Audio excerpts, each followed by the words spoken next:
Hello my dear friends, welcome to the selection classes. तो दोस्तों आज हम एक नया टॉपिक शुरू करने वाले हैं जिसका नाम है एलिगेशन एंड मिक्सचर या फिर मिश्रण, जिसको हिंदी में बोलते हैं मिश्रण और एलिगेशन। तो सबसे पहले दोस्तों हम एलिगेशन के बारे में बात करेंगे। एक एलिगेशन इंग्लिश वाला होता है जिसका मतलब होता है किसी पर आरोप लगाना। एक दोस्तों एलिगेशन मैथ वाला है जिसका मतलब है कि जब हम दो चीज़ों को मिलाते हैं तो किस अनुपात में हम मिलाना चाहिए या किस अनुपात में हम मिलाएं जिससे हमारा डिज़ायर्ड रिजल्ट निकले।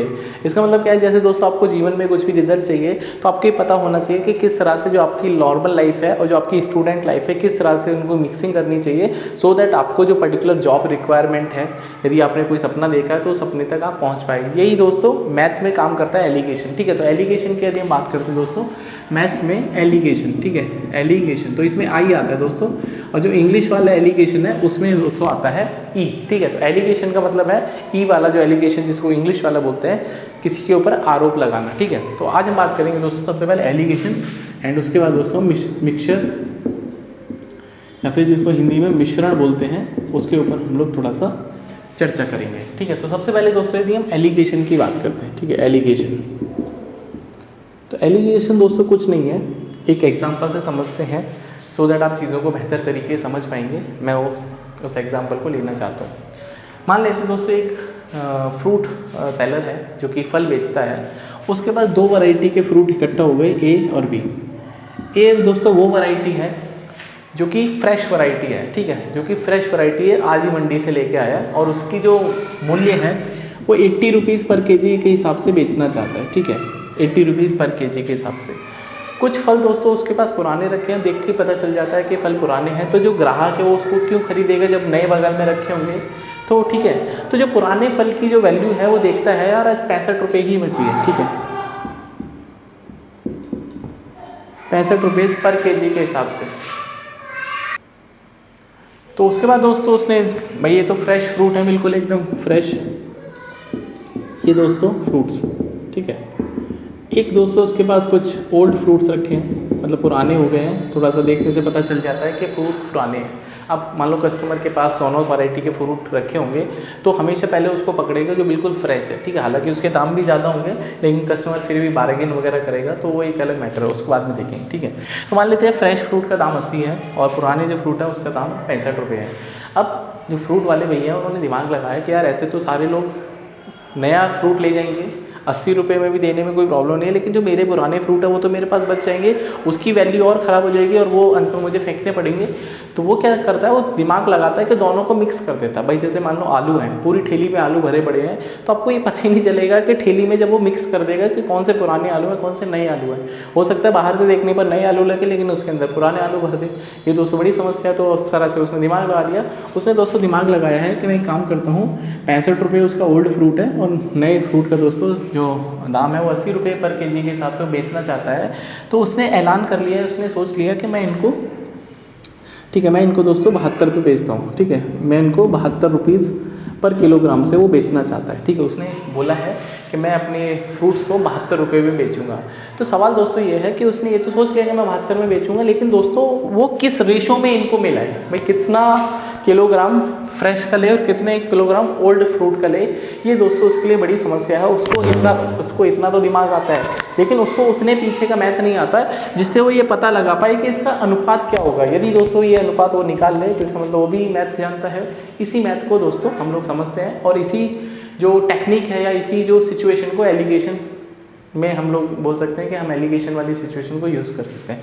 अब दोस्तों आप एक बात समझ के चलिए कि हमारे पास मान लेते हैं इसने x किलोग्राम 80 वाला मिलाया है, y किलोग्राम दोस्तों उसने मिलाया है 65 वाला। ठीक है, x किलोग्राम 80 वाला, y किलोग्राम दोस्तों 65 वाला। तो अब वो करना क्या चाहता है, उसने मान लो x किलोग्राम लिया है 80 रुपये के हिसाब से, तो इसका मतलब टोटल कॉस्ट उसकी 80x बनेगी ना। सिमिलरली दोस्तों 65 के हिसाब से y किलोग्राम लिया तो उसकी वैल्यू दोस्तों बनेगी 65y। तो टोटल दोस्तों यदि वो क्वांटिटी निकालना चाहता है जो कि इसने मिक्स करी है,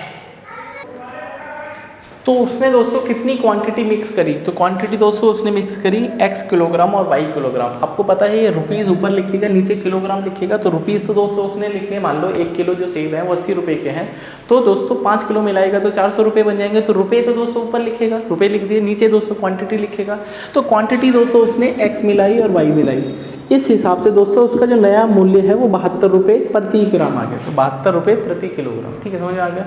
अब दोस्तों मैंने क्या किया, 72 इसको क्रॉस मल्टीप्लाई कर लेते हैं। तो 72x 72y बराबर 80x प्लस 65y। अब दोस्तों होगा क्या, x को एक तरफ लेके आएंगे तो ये हो जाएगा 7y, ये दोस्तों हो जाएगा 8x। तो x और y का दोस्तों जो अनुपात है वो 7 और 8 का आ जाएगा। कितना आ जाएगा दोस्तों, x और y का अनुपात 7 और 8 का। इसका मतलब क्या है, वो 7 किलोग्राम तो दोस्तों फ्रेश फ्रूट को ले और 8 किलोग्राम ले दोस्तों वो पुराने वाले फ्रूट को। इस तरह से यदि वो मिक्सिंग करेगा तो उसका डिज़ायर्ड प्राइस 72 पहुंच जाएगा। और उसके बाद जो उसकी ये वाली जो स्टॉक है वो भी दोस्तों ख़त्म होती चली जाएगी, क्योंकि ये तो 7 ही मिला रहा है नया वाला, उतनी देर में उसको 8 मिलाना पड़ रहा है। तो ये जो पुराना स्टॉक है दोस्तों ये भी उसका बिक जाएगा। अब दोस्तों मोटा मोटी बात क्या समझनी है, तो इतनी सारी चीज़ों के बाद हमको ये अनुपात पता चल गया कि नए वाले फ्रूट का इतना किलोग्राम लेना चाहिए, पुराने फ्रूट का इतना लेना चाहिए। बट दोस्तों हमको इतनी कैलकुलेशन नहीं करनी है, हमको जो करना है वो हम समझ लेते हैं। अब दोस्तों यदि मैं आपसे बोलना चाहता हूँ कि ये दोस्तों चीपर वैल्यू है, चीपर मतलब सस्ता, चीपर का मतलब क्या होता है, सस्ता, ठीक है। ये दोस्तों डियरर है, इंग्लिश में बोलते हैं डियरर, ठीक है, डियरर जिसको बोलते हैं दोस्तों महंगा, ठीक है। तो महंगे और सस्ते के बीच का प्राइस आपको यहाँ पे दोस्तों औसत प्राइस मिलेगा। ये क्या मिलेगा दोस्तों, औसत प्राइस, ठीक है, जिसको हम इंग्लिश में बोलते हैं एवरेज, ठीक है। तो एवरेज दोस्तों प्राइस क्या मिलेगा, सस्ते और महंगे के बीच का जो प्राइस है दोस्तों वो एवरेज प्राइस है, जिसको औसत प्राइस बोलते हैं। अब दोस्तों उसको दिमाग में ये बस चाहिए कि उसका रेशो निकल जाए कि इसकी कितनी क्वांटिटी ले, इसकी दोस्तों कितनी क्वांटिटी ले। यदि वो रेशो निकाल पाएगा तो एलिगेशन दोस्तों उसका कामयाब हो जाएगा। अब दोस्तों उसने क्या किया, 80 में से यदि मैं दोस्तों 72 माइनस करता हूँ, हमेशा इन तीनों में से बड़े में से छोटे को माइनस करना। थंब रूल क्या है कि बड़े में से छोटे माइनस करना है। तो 80 और 72 में दोस्तों बड़ा कौन है, और आपको ऐसे x याद रखना है, ठीक है, x, ठीक है, x याद रखना है, मतलब ऊपर से नीचे डायगोनल में चलना है। तो 80 में से 72 गया दोस्तों, ये आ जाएगा 8। कितना आ जाएगा, 8 भाई, ये भी रुपीज़ पर किलोग्राम, ये भी रुपीज़ पर किलो, ठीक है। तो ये 8 दोस्तों यहाँ पर आ जाएगा। और यहाँ पे दोस्तों बड़ा 72 है, छोटा दोस्तों 65 है। 72 में से 65 गए 7। इसका मतलब दोस्तों क्या है कि x किलोग्राम की वैल्यू 7 आ जाएगी और y किलोग्राम की दोस्तों वैल्यू 8 आ जाएगी। इतना मेहनत करने के बाद भी तो यही आंसर आया था। इसका मतलब क्या है कि एलिगेशन में जो x है ये बड़ा इंपॉर्टेंट है। जीवन में x इंपॉर्टेंट हो या ना हो एक अलग बात है, लेकिन दोस्तों एलिगेशन में जो x है इस तरह से, ये दोस्तों बड़ा इंपॉर्टेंट है। आपको हमेशा जब दो चीज़ें मिलानी होती हैं, जब दो चीज़ें दोस्तों मिलानी है और मिला के किसी डिज़ायर्ड रिजल्ट पे पहुंचना है, तो आपको एलिगेशन की टेक्निक पता होना चाहिए कि यदि मैं 65 का चावल या 65 के फ्रूट 80 के फ्रूट में मिलाना चाहता हूँ और मैं ये चाहता हूँ कि 72 रुपये प्रति किलोग्राम के हिसाब से इनको बेच पाऊँ, तो मुझे 8 किलो या 7 किलो दोस्तों x लेना चाहिए, दैट इज़ 7 किलोग्राम, और 8 किलो दोस्तों ये लेना चाहिए। अब दोस्तों इसमें समझने वाली बात क्या है कि हमारी दोस्तों जो यूनिट है, भाई हमारी जो यूनिट है यहाँ पर रुपीज़ पर किलोग्राम, क्या है, रुपीज़ पर किलोग्राम। तो इसमें दोस्तों नीचे कौन लिखा है, नीचे लिखा है दोस्तों किलोग्राम, क्या लिखा है, किलोग्राम। तो यहाँ पे दोस्तों जो अनुपात आएगा दोस्तों, यहाँ पे जो अनुपात आएगा वो हमेशा किसका आएगा, जो नीचे लिखी है, ठीक है, जो नीचे लिखी है दैट इज़ यूनिट। तो जो दोस्तों यूनिट नीचे लिखी है वो नीचे लिखी जाएगी यहाँ पर भी, और वी कैन से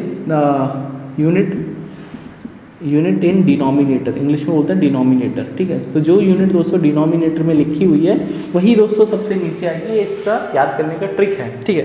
तो ये दोस्तों 7 क्या, किलोग्राम, क्यों, क्योंकि दोस्तों नीचे किलोग्राम लिखा है। 8 क्या दोस्तों, किलोग्राम, क्यों, क्योंकि दोस्तों नीचे यहाँ पर किलोग्राम है। अब देखो ना, यहाँ पर भी किलोग्राम, नीचे यहाँ पर भी किलोग्राम, यहाँ पर भी किलोग्राम, तो नीचे दोस्तों क्या आएगा, किलोग्राम आएगा। तो उम्मीद करता हूँ दोस्तों जो एलिगेशन का तरीका है, एक एग्जाम्पल से मैंने आपको समझाने की कोशिश करी, अपने 10 मिनट आपको समझाने में लगाए, सो दैट आप चीज़ों को बेहतर तरीके से समझ पाएँ। इसको एक बार स्क्रीनशॉट ले लो, फिर 2-4 सवाल करते हैं, सो दैट आप चीज़ों को और भी बेहतर तरीके से समझ पाओ, ठीक है। एक और दोस्तों सवाल करते हैं, मान लेते हैं भाई एक सब्जी वाले भैया हैं या एक राशन वाले भैया हैं, ठीक है, राशन बेचते हैं। तो उसके पास 2 वैरायटी के राइस हैं, राइस 1, एक दोस्तों राइस 2, ठीक है। चावल एक वैरायटी का, चावल दोस्तों दूसरी वैरायटी के। जो चावल एक की जो कॉस्ट प्राइस है, ठीक है, जो चावल एक है उसकी जो कॉस्ट प्राइस है वो 120 रुपये प्रति किलोग्राम है। चावल दोस्तों काफ़ी महंगा है उनके पास। एंड दोस्तों जो चावल 2 है उससे भी महंगा है, उसकी प्राइस दोस्तों 150 रुपये प्रति किलोग्राम है, ठीक है।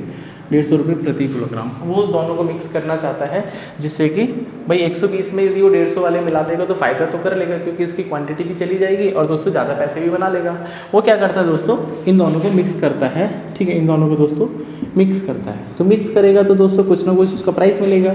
लेकिन दोस्तों इस बार उसने प्राइस नहीं सोचा, उस बार इसने दिमाग लगाया कि इसके तो मैं 4 किलोग्राम लेता हूँ, कितने, और इसके दोस्तों वो 6 किलोग्राम लेना चाहता है, ठीक है।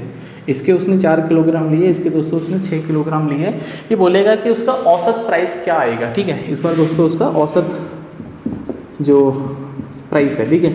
अब दोस्तों यहाँ पर ये कॉस्ट प्राइस है, क्या है, कॉस्ट प्राइस मतलब खरीदा हुआ मूल्य है। तो दोस्तों औसत में भी हमेशा आपको सीपी मिलेगा, क्या मिलेगा, सीपी। तो आपको एवरेज प्राइस दोस्तों उसका कॉस्ट प्राइस निकालना है। अब दोस्तों जब भी आपको बीच वाली चीज़ मिसिंग हो और ये वाली चीज़ पता हो, तो मान लेते हैं औसत प्राइस को मैं ए मान लेते हैं, ए, ठीक है। तो आपको ए की वैल्यू निकालनी है।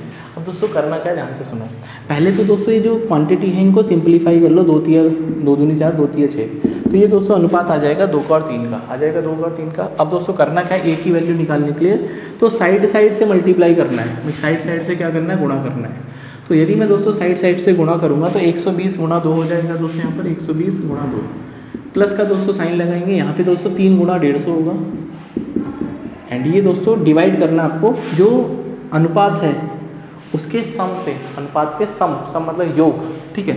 यहाँ पे दोस्तों 2 + 3 से इसको भाग लगाएंगे, तो ये हो जाएगा दोस्तों 240, ये हो जाएगा दोस्तों 450, ये हो जाएगा दोस्तों 5 से भाग, तो ये हो जाएगा 24, 45, 69/5। एंड 5 से दोस्तों यदि आप इसको डिवाइड करोगे तो कितना हो जाएगा भाई, 13 पंजे 65, 13 पंजे 65, 138 रुपये प्रति किलोग्राम, ठीक है। तो दोस्तों जो मिक्सचर होगा उसकी जो वैल्यू आएगी 138 रुपये प्रति किलोग्राम, ठीक है। आपको एक चीज़ नोटिस करने वाली दोस्तों बात ये है, नोटिस करने वाली कि जो 138 है वो दोस्तों 120 और 150 के बीच में आएगा। हमेशा दोस्तों ये बात ध्यान रखना है कि अगर यहाँ पे वैल्यू P1 आ रही है, यहाँ पे दोस्तों वैल्यू P2 आ रही है, यहाँ पे दोस्तों वैल्यू P आ रही है, तो P की वैल्यू दोस्तों अगर मैं इसको सबसे छोटा मान लेता हूँ P1 को, इसको दोस्तों P2 मान लेता हूँ, तो सबसे बड़ी वैल्यू दोस्तों सबसे बड़ी होगी, उससे छोटी दोस्तों, और उसके बीच में ये वाली वैल्यू आएगी। ये दोस्तों आपको ध्यान में रखने वाली बात है, बहुत ज़रूरी है। कभी भी दोस्तों ज़िंदगी में ऐसा नहीं हो सकता यहाँ पर 160 आ जाए, क्यों, क्योंकि दोस्तों 120 और 50 के बीच वाली वैल्यू यहाँ पर आ सकती है। This is a thumb rule of we can say allegation, या फिर उसका एक एप्लीकेशन है, ठीक है। ये बात आपको समझ में आई होगी। मैंने आपको दोनों तरीके बताए। यदि आपको दोस्तों प्राइस पता है तो रेशो निकाल सकते हैं, रेशो पता है तो प्राइस निकाल सकते हैं। एक और दोस्तों सवाल करते हैं, आइए दोस्तों एक और सवाल करते हैं। मान लेते हैं कि अब एक चाय बेचने वाला है, ठीक है। तो टी का दोस्तों कॉस्ट प्राइस दे रखा है आपको। तो 2 वैरायटी की टी है दोस्तों, T1 और T2। टी एक ऐसा अल्फ़ाबेट है जो नाम में भी टी है लेकिन उसका मतलब भी टी होता है, ठीक है, चाय। तो T1 का मान लो दोस्तों जो कॉस्ट प्राइस है वो 60 रुपीज़ पर किलोग्राम के हिसाब से, इसका दोस्तों 72 रुपीज़ पर किलोग्राम के हिसाब से। हालांकि दोस्तों ये बड़ा गड़बड़ हो गया, क्योंकि आजकल जो चाय की जो वैल्यू है दोस्तों, चाय पुराने ज़माने से ही बड़ा फेमस है। चीन से चाय का व्यापार आपने सुना भी होगा। तो दोस्तों चाय आज के टाइम में 250 ग्राम जो है वो करीब 130 रुपये के आसपास की बड़ी महंगाई है दोस्तों, ठीक है। तो 60 और 72 दोस्तों। अब उसने दुकानदार ने डिसाइड किया इन दोनों को मिलाता है और उसने बोल दिया है कि वो 65 के हिसाब से बेचना चाहता है, ठीक है दोस्तों। कितने के हिसाब से, 65 रुपीज़ पर किलोग्राम के हिसाब से बेचना चाहता है। तो आपको दोस्तों इनका क्वांटिटी निकालना कि किस रेशो में दोस्तों मिक्स करें। तो यदि दोस्तों आपको रेशो नहीं पता तो बड़ा आसान बताया था, कुछ नहीं करना, बड़े में से छोटे को माइनस करना है। तो 60 में से दोस्तों 65 नहीं जा सकते, 65 में से 60 माइनस कर दो 5, चलना डायगोनल नहीं है। 72 में से दोस्तों 65 जाएंगे 7, तो वो दोस्तों 7 और अनुपात में इनको मिक्स करना चाहिए। कितना, 7 और अनुपात में मिक्स करना चाहिए, ठीक है। 7 और अनुपात में दोस्तों इनको मिक्स करना चाहिए। इसका मतलब क्या है कि अगर वो चाहता है तो 7 किलोग्राम ये ले सकता है और ये चाहता है तो 5 किलोग्राम ये ले सकता है। अब दोस्तों एक चीज़ नोटिस करने वाली होती है कि अनुपात का मतलब एक्चुअल वैल्यू नहीं होती है, ये 7 का मल्टीपल कुछ भी ले सकता है। इसका मतलब अगर इसका मन है कि ये 21 किलो लेगा, भाई 7 को इसने 3 टाइम कर दिया, 3 गुणा कर दिया, 7 या 21, तो इसकी मजबूरी है दोस्तों उस समय भी इसको फिर 15 किलोग्राम ये लेना पड़ेगा। तो अनुपात का मतलब होता है कि मल्टीपल्स में आपको काम करना पड़ेगा। I believe it is clear, समझ आ रहा नहीं आ रहा। ये दोस्तों 21 हो गया, ये दोस्तों 15 हो गया। तो यदि ये आपसे क्वेश्चन में बोला जाता है कि फला क्वांटिटी इतनी है, तो उसी रेशो में दोस्तों आपको ये काम करना पड़ेगा, सो दैट आपका आंसर गलत नहीं होगा। यहाँ से तो दोस्तों आप रेशो निकाल सकते हैं, क्या निकाल सकते हैं, सिर्फ और सिर्फ रेशो निकाल सकते हैं। तो उम्मीद कर रहा हूँ दोस्तों आज की क्लास में चीज़ें आपने सीखी होंगी एलिगेशन के बारे में। नेक्स्ट क्लास में इससे आगे बढ़ेंगे, कुछ और इम्पॉर्टेंट जो कंसेप्ट है एलिगेशन के वो मैं आपको डिलीवर करूँगा। और तब तक दोस्तों चैनल को सब्सक्राइब कर लिया करो, और वीडियो दोस्तों पूरा देखने के बाद एक थम्स अप तो बनता ही है, क्योंकि आपके लिए दोस्तों मेहनत जारी है और आप भी अपने लिए मेहनत कर रहे हैं, और कहीं ना कहीं दोस्तों मैं भी आप के लिए मेहनत कर रहा हूँ। सो टिल देन दोस्तों अपना ध्यान रखिए, पढ़ते रहिए, खुश रहिए। जय हिंद, जय भारत एंड जय संविधान दोस्तों। ठीक है, तो मिलते हैं नेक्स्ट क्लास में। अपना ध्यान रखिए, बाय, टेक केयर।